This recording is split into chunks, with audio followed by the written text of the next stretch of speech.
RS brothers లో ఆషాఢం KG sale మళ్ళీ మొదలైంది. మరెన్నో క్రేజీ ఆఫర్స్ ఖైదీ చేయండి ఆర్ఎస్ బ్రదర్స్.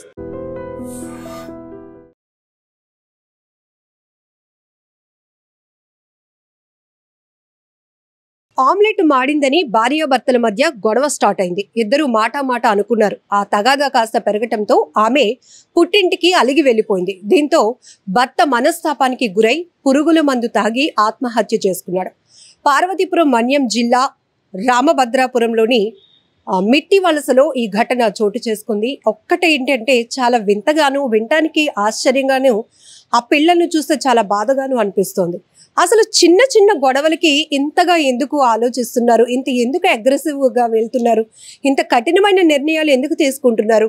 ఇక్కడ పెద్ద గొడవలు కూడా కాదు, జస్ట్ ఆమ్లెట్ మాడింది, ఆయన వచ్చి అడిగినా లేకపోతే కారణం ఎవరు కూడా భార్య మంచిగా టేస్టీగా ఫుడ్ పెట్టాలనే భర్తకు అనుకుంటూ ఉంటుంది. కావాలని ఎవరు మార్చరు. ఒకవేళ ఫోన్ రావచ్చు, ఏదో మాటల్లో కావచ్చు, ఇంకేదైనా పనిలో పడి ఉండొచ్చు. సో ఇవి కూడా అర్థం చేసుకునే కారణాలే, మరి అంత అర్థం చేసుకోలేనంత కారణాలు కూడా కాదు. కానీ ఆ ఆమ్లెట్ కోసం ఇద్దరు గొడవ పడ్డారు. అక్కడితో ఆమె అలిగి వెళ్ళిపోవటం, ఇతను ఆత్మహత్య చేసుకోవటం. ఇక్కడ సాలూరు పట్టణానికి చెందినటువంటి పాలవలస రాజశేఖర్, తనకి 24 years, ఆమెకు ఆదిలక్ష్మి అనే భార్యతో పాటు పాప బాబు కూడా ఉన్నారు. ఇద్దరు ఈ ఆమ్లెట్ కోసమే గొడవ పడ్డారు. గుడ్డు ఆమ్లెట్ మాడిపోయింది ఎందుకు అని గొడవ. ఈయన క్వశ్చన్ చేశాడు, ఆమె ఏదో ఆన్సర్ చెప్పే ప్రయత్నం, ఇద్దరి మధ్య మాట పెరిగింది. ఆమె ఇమీడియట్గా అక్కడితో అది సద్దు మణిగే ప్రయత్నంలో భార్యాభర్తలు ఇద్దరిలో ఎవరో ఒకరు ఒక స్టెప్ తీసుకోవాలి. ఎందుకంటే ఫ్యామిలీ ఉంది, పిల్లలు ఉన్నారు, వాళ్ళ కోసం ఆలోచించాల్సిన బాధ్యత భార్యకు ఉంటుంది, భర్తకి ఉంటుంది.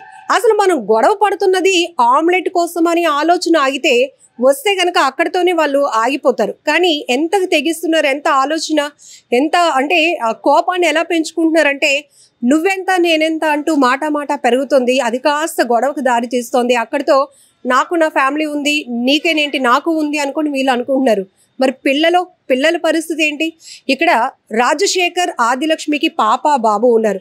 కనీసం పిల్లల కోసమైనా ఆలోచించి మన కుటుంబాన్ని హ్యాపీగా లీడ్ చేసుకోవాలి, ఉన్నంతలో హ్యాపీగా బతకాలి అనే ఆలోచన లేకుండా ఒక గుడ్ ఆమ్లెట్ కోసం వాళ్ళు గొడవ పట్టడం. ఇతనేమో భార్య అలిగి వెళ్ళిపోయింది పుట్టింటికి అని చెప్పేసి మనస్తాపానికి చెంది అదే రామభద్రాపురంలోని మిత్తి వలసకు వచ్చి అక్కడ పురుగుల మందు తాగి ఆత్మహత్య చేసుకున్నాడు. ఈ విషయాన్ని స్నేహితులకు కూడా కాల్ చేసి చెప్పాడు.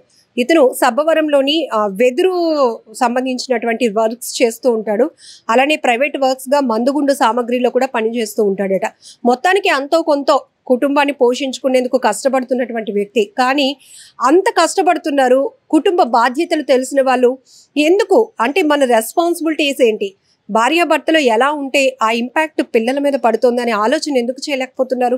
ఇదొక్కటే కాదు, ఇక్కడ మన్యం జిల్లాలో రామభద్రాపురంలో జరిగినటువంటి ఈ ఘటనే కాదు, ఈ మధ్య కొన్ని నేర ఘటనలు చూస్తే ఆత్మహత్యలు, హత్యలు, కొన్ని చోట్ల పగ, ప్రతీకారం ఇవన్నీ పక్కన పెడితే చిన్న కారణాలతో అడిగిన మాంసం కూర వండలేదని, చికెన్ కర్రీ వండలేదని తల్లిని చంపేయటము, లేకపోతే సెల్ ఫోన్ కొనివ్వలేదని ఆత్మహత్య చేసుకోవడము, లేకపోతే మంచి ర్యాంక్ రాలేదనో, నాన్న బర్త్డేకి మాట ఇచ్చాడు బైక్ కొంటానని ఆ మాట తప్పాడు అందుకే నేను చనిపోతున్నాను. ఏంటి ఇంత దారుణమైన ఆలోచనలు ఇవన్నీ కూడా? అసలు లైఫ్ పైన ఒక ఆలోచన, ఒక అగ్రెసివ్ స్టెప్ వేయాలి అనుకున్న వాళ్ళు చిన్న విషయాలను అసలు పట్టించుకోరు. కానీ ఇక్కడ భార్యాభర్తల మధ్య ఈ మధ్య కాలంలో జరుగుతున్నటువంటి చిన్న తగాదాలు ఎవరో ఒకరిని చంపేయటానికో లేకపోతే వారు తనువు చాలించటానికో ప్రాణాలు తీసుకునే వరకు దారి తీస్తున్నాయంటే కుటుంబ వ్యవస్థలు ఏమైపోతాయి ఒకసారి మనం ఆలోచించాల్సిన పరిస్థితి.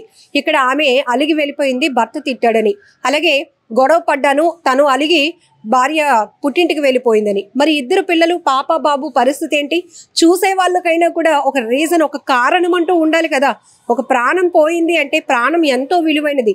అసలు దానికోసం లక్షలు ఖర్చు పెడుతున్న వాళ్ళు, ప్రాణాలతో పోరాడుతున్న వాళ్ళని మనం చాలా మందిని చూస్తాం. కానీ ఇంత ఈజీగా చిన్న కారణాలతో ఆత్మహత్యలు చేసుకోవాలి అనుకునేటటువంటి ఆలోచన చాలా బాధాకరమైన విషయం.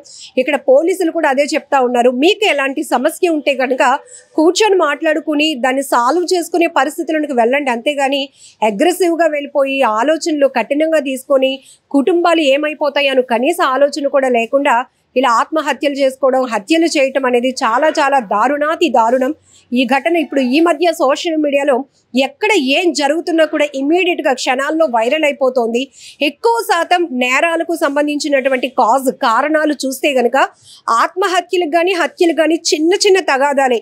మొన్న ఇదే మన్యం జిల్లాలో మా అమ్మాయి వెంట పడొద్దు అని అన్నందుకు ఆ కుటుంబ సభ్యుల మీద ఆ వ్యక్తి పగ పెంచుకున్నాడు. ఆ యువతి అంటే ఎవరైతే ఈ అబ్బాయి ప్రేమిస్తున్నటువంటి యువతికి బావ వరసైనటువంటి వ్యక్తిని కత్తితో పొడిచి అతను దారుణంగా చంపేశాడు. ఇలా హత్యలు చేసేసి వాళ్ళని చంపేసిన తర్వాత వీళ్ళు ఏమైనా సొసైటీలో బాగా తిరగగలుగుతారా? పోలీసుల నుంచి శిక్షల నుంచి తప్పించుకోగలుగుతారా? ఎందుకు ఇంత క్షణికావేశం?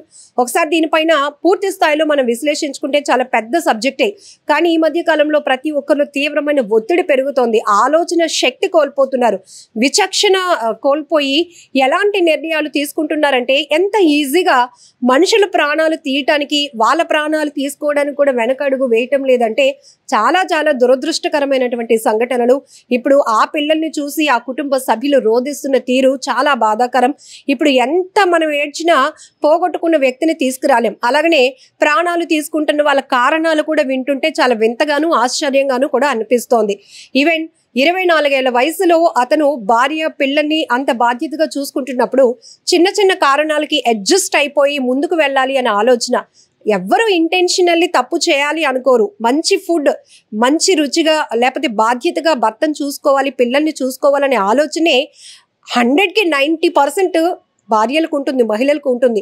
ఒకవేళ ఏదో ఆది పరాకునో లేకపోతే ఏదో పనిలో పడో లేకపోతే పిల్లల విషయమో ఏదో ఒకటి ఒక్కొక్క రోజు వంట మాడొచ్చు, కానీ అక్కడ అడ్జస్ట్ అవుతారు నా భర్త అనే ఆలోచనతోనే తను వడ్డించగలుగుతుంది. కానీ అది పెడితే నా భర్త సాడిస్ట్ లా ప్రవర్తిస్తారు అనే ఆలోచన ఉంటే ఆఖరికి ఇంకొక కూర ప్రిపేర్ చేయడానికి. అంటే ఇదంతా ఎందుకు చెప్తున్నానంటే చిన్న కారణం, చిన్న విషయం ఆయన కూడా అర్థం చేసుకొని ఉండుంటే గనక ఇద్దరి మధ్య గొడవ జరిగేది కాదు, ఇతను ఆత్మహత్య చేసుకునే పరిస్థితి కూడా వచ్చుండేది కాదు.